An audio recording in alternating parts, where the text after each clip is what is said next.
Te agradecemos por esse momento que estamos aqui, Senhor.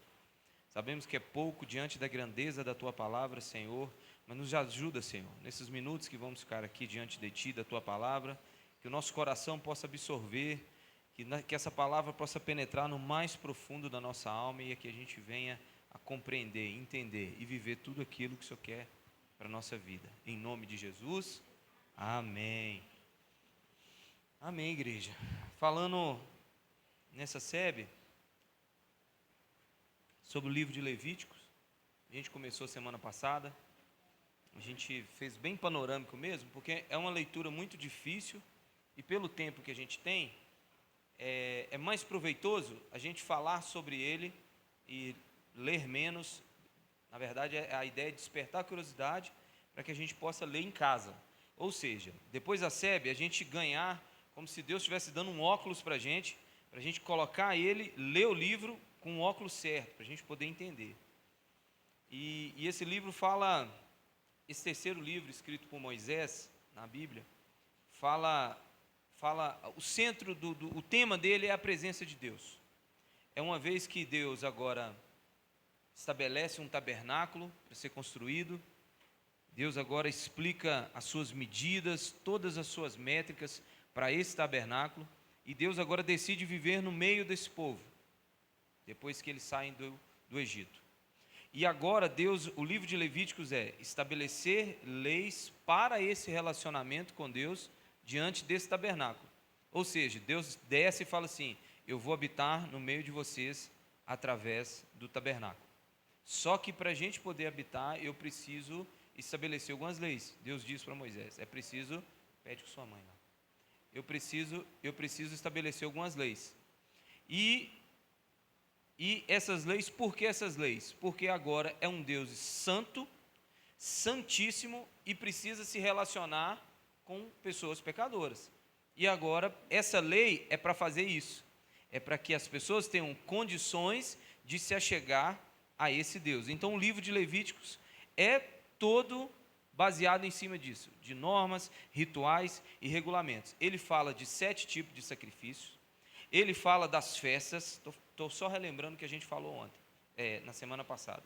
Ele fala do sacrifício, ele fala das festas. Sacrifício esses são 4, 2 que se expressam como forma de gratidão a Deus. Dos 4 sacrifícios, oferta de cereais, de comunhão pelo pecado e pela culpa, 2 desses são por gratidão e 2 desses são como pedido de perdão. Você pede perdão a Deus. Existem as festas, ele fala sobre as festas que faz parte da lei. Deus é um Deus muito festeiro, tem 7 festas no ano de comemoração, festas mesmo, para que as pessoas lembrem dos feitos de Deus por elas. Quais festas é essa? Páscoa, pães sem fermentos, primeiros frutos, Pentecostes, trombeta, dia da expiação, que nós vamos falar hoje, nós vamos focar hoje, e a festa do tabernáculo.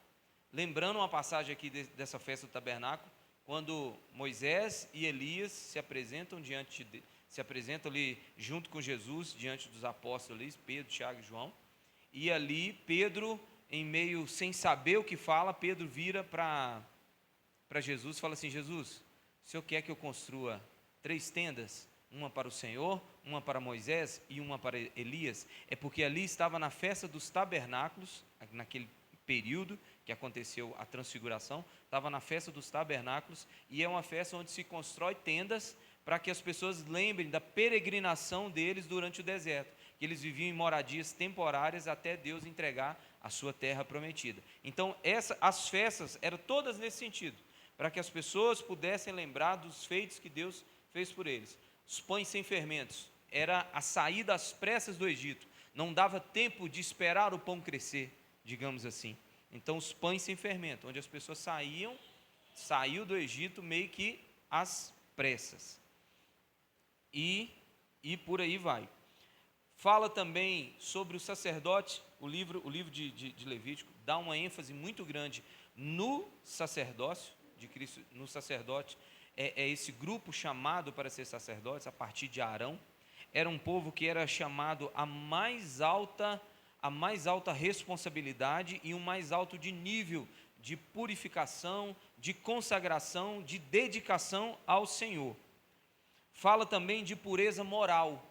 pureza e impureza. A gente vê muito isso no Novo Testamento, pureza e impureza.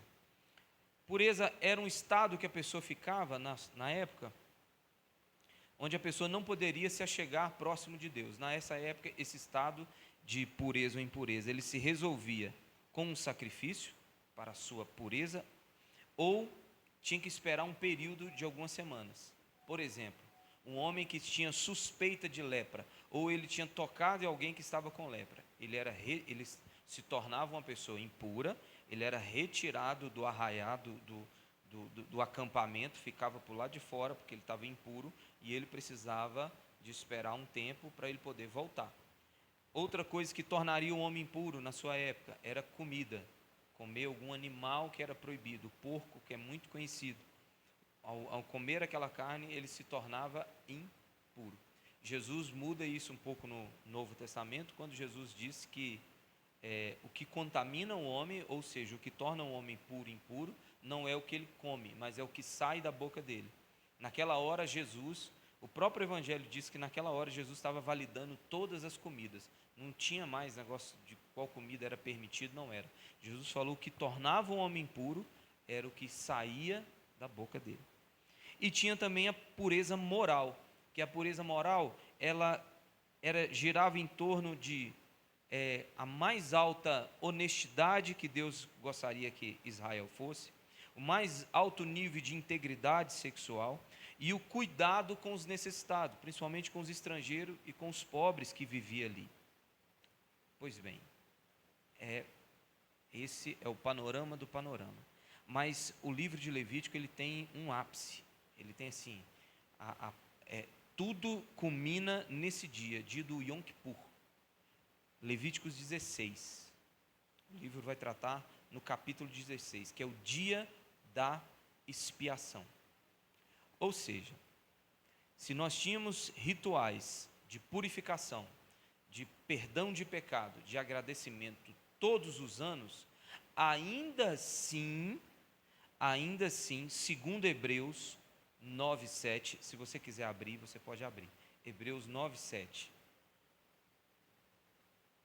Ainda assim, existia pecados que as pessoas cometiam por ignorância, por não saber, por não estar ciente, por ignorância, ou qualquer tipo de rebelião. Deus precisava, uma vez no ano, no dia da purificação, passar a régua, fechar o caixa. Nós precisamos acertar todo tipo de qualquer coisa que ficou para trás. Ainda que nós temos os rituais para a purificação, mas agora é preciso uma limpeza geral. Ou seja, durante o ano acontecia uma limpezinha pouca, passar a vassoura. Uma vez por ano tinha uma faxina sobre pecados que Deus fazia. Hebreus 9:7 diz assim: no entanto, somente o sumo sacerdote entrava no lugar santíssimo, apenas uma vez por ano, e nunca sem apresentar o sangue do sacrifício, que ele oferecia por si mesmo e pelos pecados que o povo havia cometido por ignorância.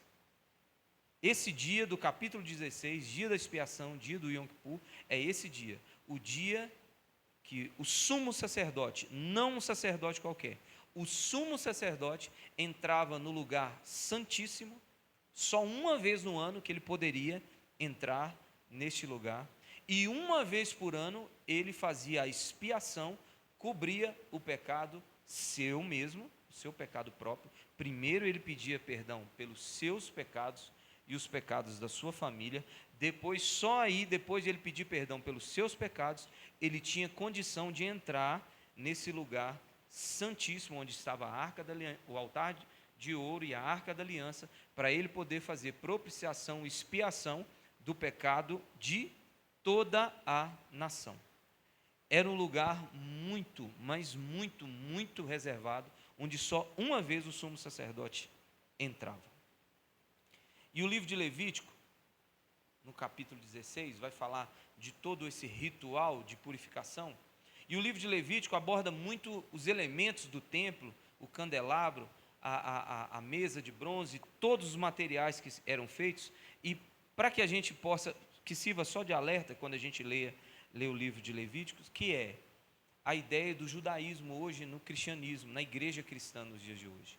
A gente vê hoje, nos dias de hoje, muitos elementos da cultura judaica dentro da igreja cristã de hoje. Candelabro é aquela peça de ouro, onde tem aquelas hastezinhas com as velas em cima. A gente vê aquela estrela, a gente vê a Arca da Aliança. Até hoje, eu vi no status hoje de um pastor que eu conheço, na frente assim do altar tem uma Arca da Aliança, mas muito grande e muito bem feita. O que o livro de Hebreus diz no capítulo 10? Que isso era sombra das coisas que haveria de vir. Toda essa realidade de tudo que nós falamos aqui, e vamos continuar falando sobre o livro de Levítico, apontava para um novo tempo e para uma pessoa, que era Jesus Cristo. Então agora nós não precisamos mais das sombras, porque nós temos o que é a realidade, que é Jesus. Tudo lá atrás apontava. Aí você vai falar assim para mim, Elvis, mas tudo isso do Velho Testamento não serve de nada para nós hoje? Claro que serve, mas não a nível de doutrina e para a gente viver nos dias de hoje, mas apontava para uma nova realidade. Então, todo o livro de Levítico fala sobre isso, de uma realidade em Cristo Jesus que haveria de vir. Por exemplo, Cristo Jesus é o nosso sumo sacerdote. Nessa figura do dia da expiação, templo, sumo sacerdote e sacrifício, Cristo é os três.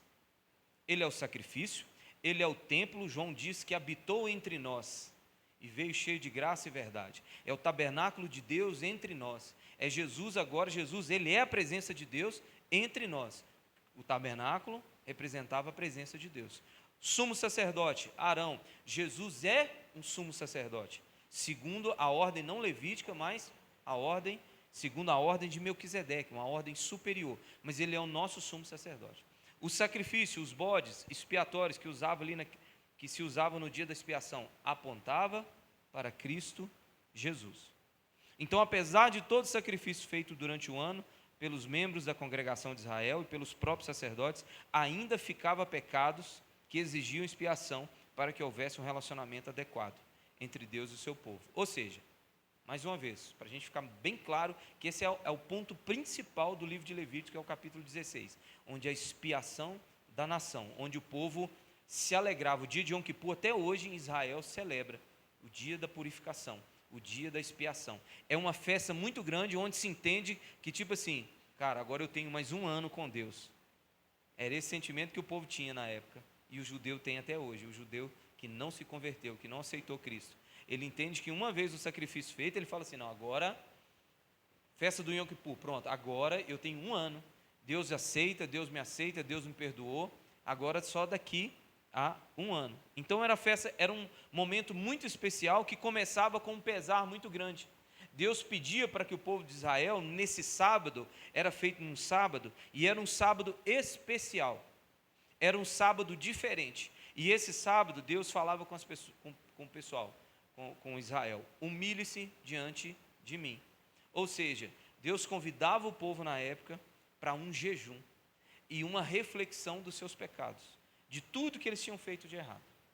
Então eles passavam um dia quase inteiro, todo mundo triste, todo mundo ali pensando no que tinha acontecido, todo mundo refletindo sobre os seus pecados. Uma vez cumprido o ritual, era festa. Eles falavam assim, pronto, Deus aceitou agora, Deus me perdoou, e agora a gente pode comemorar. Como acontecia isso? Para a gente entender uma ordem, antes que a gente reflita um pouco mais. O sumo sacerdote ia até a bacia do pátio, tirava suas vestes normais, ele usava suas roupas sacerdotais, mas eram vestes só de sacerdote. Ele se lavava, ele tomava um banho e vestia a roupa sacerdotal, que tinha um colete, tinha túnica, tinha um cinto, tinha um peitoral com 12 pedras, cada uma representava a tribo de Israel, e na sua túnica estava escrito santo, separado. E ele vestia essa roupa, tomava banho para ir para o culto, né? Ele tomava o banho. Eles sacrificavam um novilho no altar do holocausto, um altar que fica fora do templo. Ele fica dentro das dependências, mas ele fica fora do santo e do lugar santíssimo, por lá de fora. Ele sacrificava um novilho pelo seu pecado e da sua família. Como disse, o sacerdote só tinha condição, o sacerdote era também um pecador, e ele só tinha condição de intermediar entre Deus e o povo, uma vez que Deus aceitasse o seu pedido de perdão, através do sacrifício. Então o sacerdote precisava, Deus sempre tratou assim, com Israel e com a sua igreja. Primeiro Deus trata com os cá de cima, para depois tratar com o seu povo. Primeiro Deus trata com os pastores, para depois tratar com a sua igreja.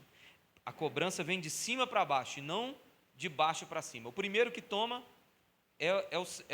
na época, eram os sacerdotes e os sumos sacerdotes. Hoje é a mesma coisa. Quem apanha primeiro, quem é cobrado primeiro, é o pastor, para depois a igreja. E ele entrava no lugar santíssimo com um pouco de sangue do novilho, que ele acabou de matar pelo pecado dele, com um incenso na mão e com brasas do holocausto. As brasas que ele usou para fazer aquele sacrifício, ele levava para o lugar santíssimo. E ele colocava o incenso sobre essas brasas. E o lugar ficava cheio de fumaça. Essa fumaça, toda vez que a gente vê no templo falando dessa fumaça, é como se fosse oração, através do incenso. Ele cobre o lugar com incenso. E assim, a fumaça escondia a arca das vistas dele. E agora o livro de Hebreus, no capítulo 9, explica um pouco isso para a gente. Você pode abrir? Hebreus 9, já está aí já, né? Hebreus 9, 11 e 12.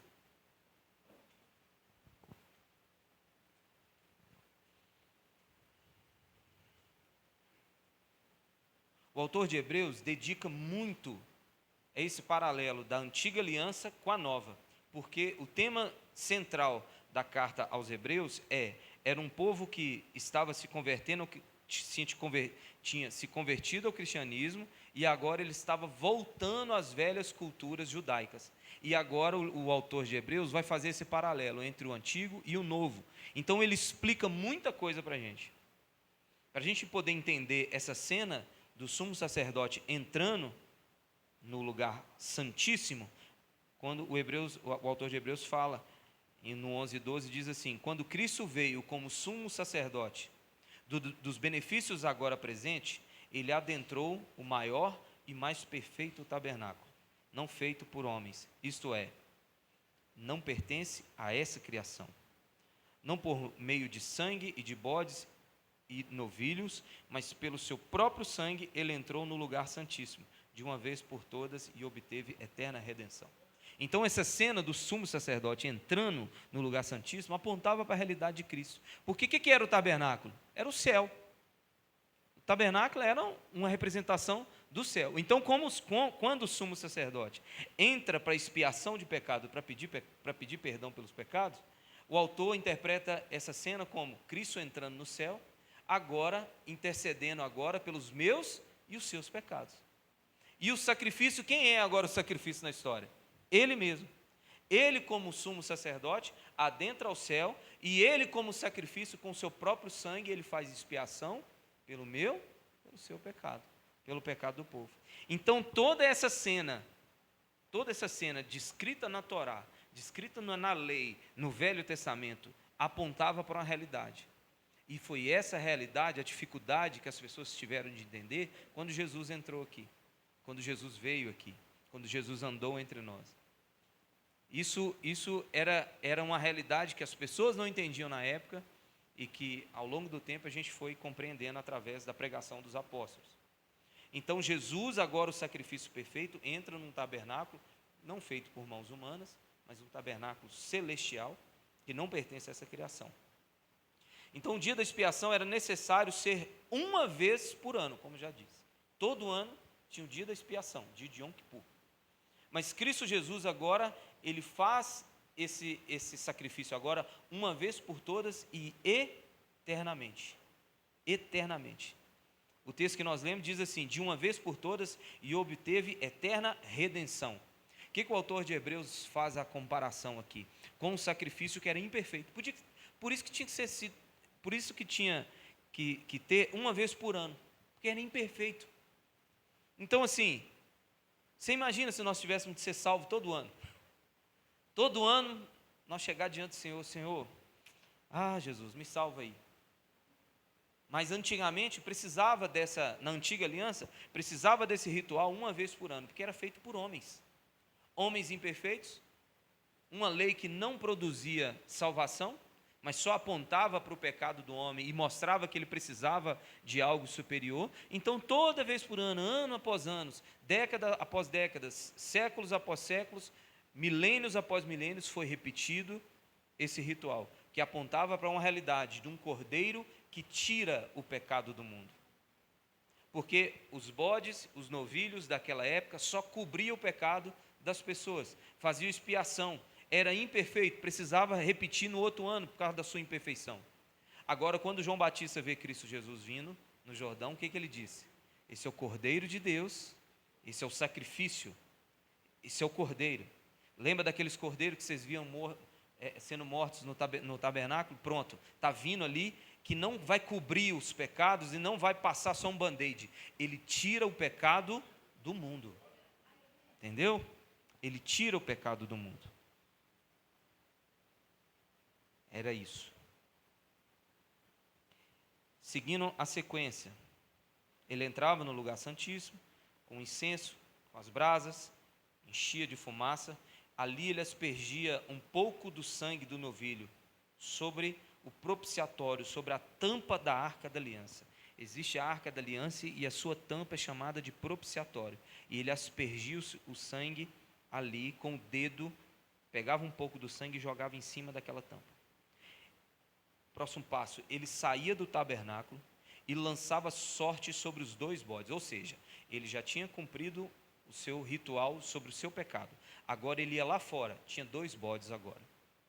Um bode, ele estendia a mão sobre ele, lançava sorte, escolhia entre os 2 bodes quem ia ser o bode emissário, que ia para o deserto, levando os pecados do povo para longe, e quem ia ser o animal que ia ser morto ali. Os bodes ficavam pensando, eu fiquei refletindo em casa, qual que é pior, velho? Morrer ou ir para o deserto, morrer no deserto? Um falava, é melhor morrer agora, o outro, mas era essa a cena. E ele saía do tabernáculo, lançava sorte sobre os 2 bodes, para ver qual seria o sacrifício, que seria o bode expiatório. Aí o autor, eu quero que você continue em Hebreus, agora vamos ler o 13 e o 14. Mas não é Levítico, pastor? Mas Hebreus explica Levítico 16, aí é mais fácil para a gente.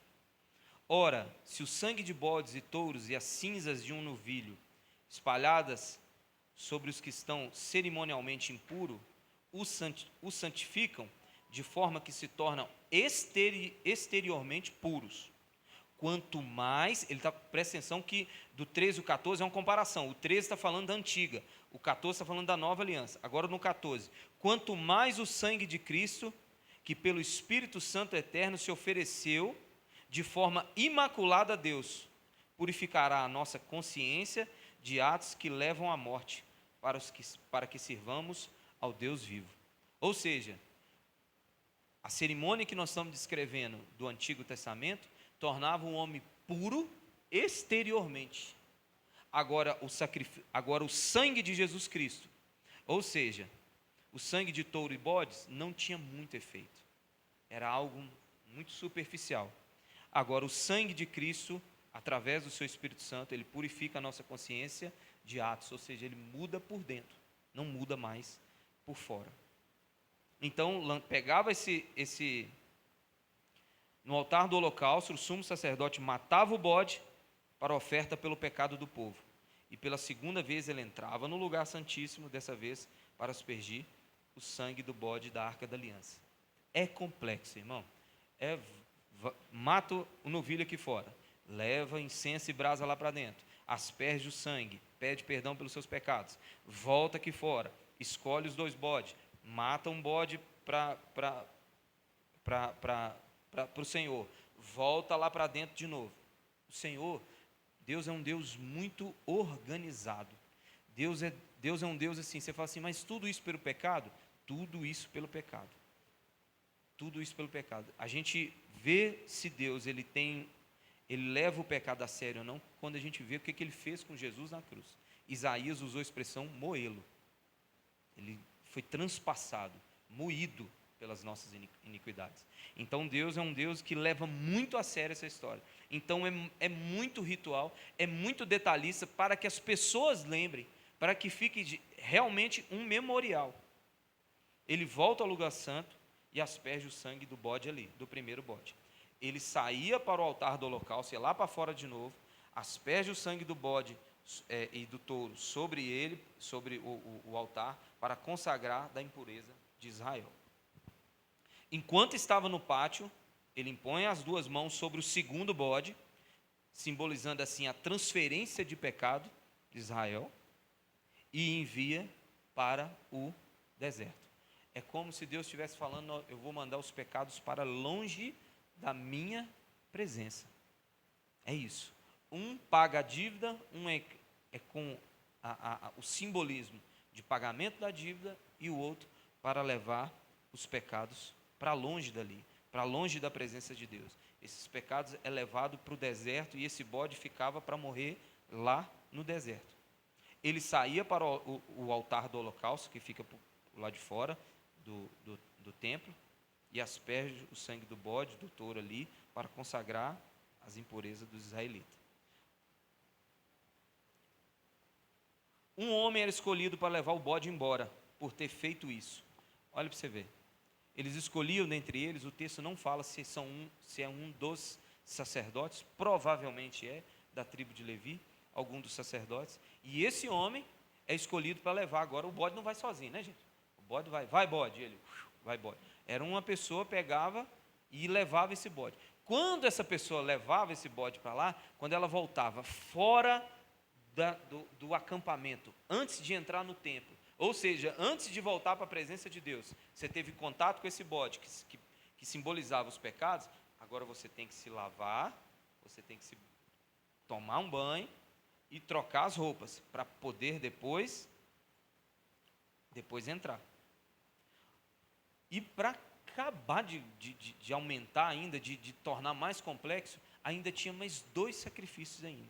Como sacrifício final, ele ia ao altar e oferecia um carneiro como holocausto para si mesmo, e outro carneiro para o povo. E o ritual estava feito do Yom Kippur, o dia da expiação.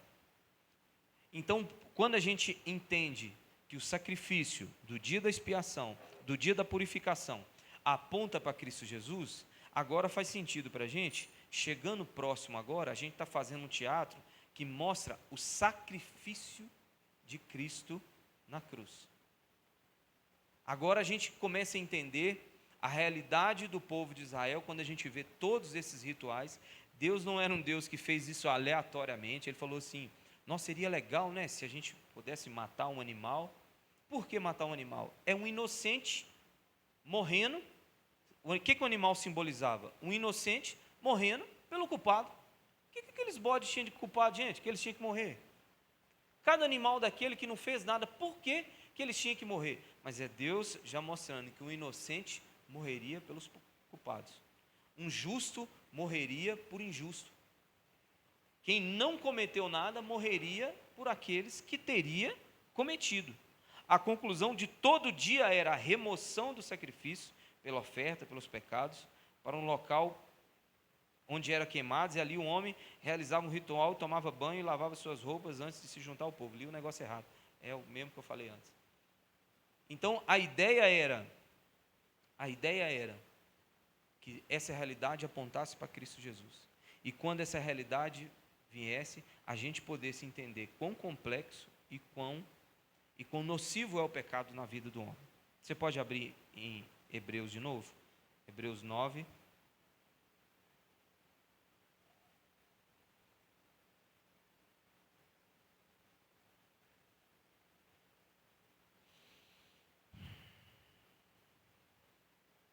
Hebreus 9. Eu quero ler com vocês a partir do 1, tá? Ora, a primeira aliança tinha regras para adoração e também para um santuário terreno. É o que nós estamos acabando de ler sobre o livro de Levíticos. foi levantado um tabernáculo na parte da frente, chamado Lugar Santo. Estavam o candelabro, a mesa e os pães da presença. Por trás do segundo véu havia uma parte chamada Lugar Santíssimo, onde se encontrava o altar de ouro para o incenso e a arca da aliança, totalmente revestida de ouro. Nessa arca estava um vaso de ouro contendo o maná, a vara de Arão, que floresceu, e as tábuas da aliança. Acima da arca estavam os querubins da glória, que com sua sombra cobria a tampa da arca. A respeito dessas coisas não cabe agora falar detalhadamente. Estando tudo assim preparado, os sacerdotes entravam regularmente no lugar santo do tabernáculo para exercer o seu ministério. Ou seja, os sacerdotes da época poderiam entrar no lugar santo para poder fazer as suas tarefas diárias, a sua rotina no templo. No entanto, no versículo 7, somente o sumo sacerdote entrava no lugar santíssimo apenas quantas vezes por ano? Uma vez ao ano. E nunca sem apresentar o sangue do sacrifício que ele oferecia por si mesmo e pelos pecados que o povo havia cometido por ignorância. Gente, só uma pausa aqui, antes de a gente continuar no 8. Vocês já ouviram falar da história da corda amarrada, que o sacerdote... Aquilo não tem na Bíblia. Aquilo são literaturas extras bíblicas. Pode ter acontecido, mas a gente não vê esse relato na Bíblia. Do sino, do amarrar a corda. Existe literaturas extras bíblicas que contam a história de que, quando acontecia essa situação do sumo sacerdote entrar no lugar santíssimo, ele entrava com uma corda amarrada e com sinos. Porque se esse sacerdote não tivesse cumprido todo o ritual, ele morreria na presença do Senhor, como Nadab e Abiú aconteceu com Nadab e Abiú no capítulo 10 de Levíticos. Ele cumpriu, eles levaram fogo estranho para o altar do Senhor, o Senhor os consumiu. Então, a partir daquilo ali, amarravam a corda na cintura do sumo sacerdote, ele entrava. Que tipo assim, se você morrer lá dentro, como é que nós vamos lá te tirar? Não pode entrar lá dentro. Então nós amarramos a corda e um sininho. Se nós estamos ouvindo balançando, é porque você está mexendo o trem lá dentro. Se esse sininho parar de balançar e nós der uma cutucadinha na corda, aí trazia esse sumo sacerdote para fora. Então uma vez por ano. Continuando a partir do 8. Dessa forma, o Espírito Santo estava mostrando que ainda não havia sido manifestado o caminho para o lugar santíssimo, enquanto permanecia o primeiro tabernáculo. Isso é uma ilustração para os nossos dias, indicando que as ofertas e os sacrifícios oferecidos não podiam dar ao adorador uma consciência perfeitamente limpa. Eram apenas prescrições que tratavam de comida e bebida e de várias cerimônias de purificação com água. Essas ordenanças exteriores foram impostas até o tempo da nova ordem. Que tempo da nova ordem é esse? É do nosso tempo. E a gente percebe, a gente vê igrejas ainda insistindo, ainda com a leitura dessa, uma leitura simples dessa, falando que tudo aquilo era sombra, tudo aquilo apontava, tudo aquilo era para um novo tempo, apontava para um novo tempo. E ainda assim a gente insiste, a gente vê pessoas tocando chofar na igreja, né? Tocando aquele chofar, bonito demais, chega a arrepia, mas não é para os nossos dias de hoje, não simboliza mais, não tem nenhum efeito para os nossos dias, não tem nenhum efeito para os nossos dias. Então assim, a gente precisa viver a realidade de Cristo Jesus, só que as pessoas, pela nossa religião, pela nossa cultura que nós temos no Brasil, o cristianismo ainda é um pouco difícil de ser aceito, que é um pouco seco. O cristianismo ele não tem nada, ele não tem uma vela, ele não tem uma imagem, ele não tem uma foto, ele não é crer, é algo de dentro. Por isso, uma das explicações dos nossos problemas.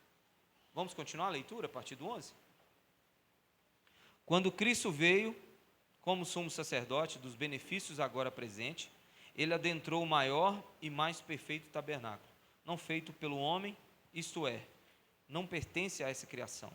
Não por meio de sangue de bodes e novilhos, mas pelo seu próprio sangue ele entrou no lugar santíssimo e de uma vez por todas. Essa é a parte mais interessante do livro de Levíticos. O Yom Kippur era uma vez no ano. E aqui o autor fala, mas de uma vez por todas obteve eterna redenção. Agora, para a gente poder finalizar e refletir nos finalmente, pula para o capítulo 10, por favor. A lei, a partir do 10:1. A lei traz apenas uma sombra dos benefícios que hão de vir, e não a sua realidade. Por isso, ela nunca consegue, quando ele está falando ela aqui, ela está dizendo o quê? Todos esses rituais que nós lemos, todos aspergir o sangue sobre o propiciatório, o holocausto, a queima do animal lá fora, o outro bode sendo enviado pelo deserto. Ele está dizendo que por isso ela nunca consegue, mediante aos mesmos sacrifícios repetidos, ano após ano, aperfeiçoar os que se aproximam para adorar. Se pudesse fazê-lo, não deixariam de ser oferecidos. Não deixaria de ser oferecidos, pois os adoradores, tendo sido purificados uma vez por todas, não mais se sentiram culpados de seus pecados. Contudo, esses sacrifícios são uma recordação anual dos seus pecados. Lembra? Eu falei no capítulo 16, o dia de Yom Kippur, o dia da purificação era uma recordação. Deus queria que as pessoas jejuassem durante o dia e lembrassem dos seus pecados. Esse era o ápice do livro de Levíticos. De todos os rituais, de tudo que era feito, esse era o dia mais importante. Pois é impossível, versículo 4, pois é impossível que o sangue de touros e bodes tire os pecados. Por isso, quando Cristo veio ao mundo, disse, sacrifício e oferta não quisestes, ele cita Salmo 40, mas um corpo me preparastes de holocaustos e ofertas pelo pecado. Não te agradastes. Então eu disse, aqui estou, no livro está escrito a meu respeito, vim para fazer a vontade. Não é? Então, assim, o livro de Levíticos, ele fala sobre Jesus. Ele fala sobre essa nova realidade que estamos vivendo. Essa era a forma que Deus queria tratar, queria já carimbar no coração do seu povo. Que um dia precisaria de um sacrifício maior. De um dia precisaria de um sacrifício eterno. Que todos aqueles rituais feitos ano após ano, que todo aquele ritual de pureza e impureza, tudo aquilo mostrava para uma realidade em Cristo Jesus, que deveríamos viver agora, nesse novo tempo. Vocês entenderam, gente? Entenderam? Hoje eu quis dedicar o nosso tempo a só esse capítulo, capítulo 16. É o capítulo mais importante e na semana que vem a gente vai fechar com as bênçãos sobre essa vida que Deus gostaria que as pessoas tivessem a partir dos seus rituais, a partir dos seus sacrifícios, para que as pessoas pudessem viver uma plena. Deus prometeu para eles no capítulo 26 bênçãos. Deus prometeu para eles cuidado, provisão, prosperidade, a partir do momento que eles vivessem tudo isso aqui, a qual Deus gostaria que eles vivessem. Aponta para uma nova realidade. O livro de Levítico essa semana me deixou em parafuso, sabe? Porque fala de um chamado sacerdotal para viver uma vida plena e santa diante do Senhor, e para uma vida que, acaso não vivesse essa vida, existiam consequências que pagariam com sua própria vida. E eu começo a refletir na realidade do Novo Testamento, quando diz que o salário do pecado é a morte.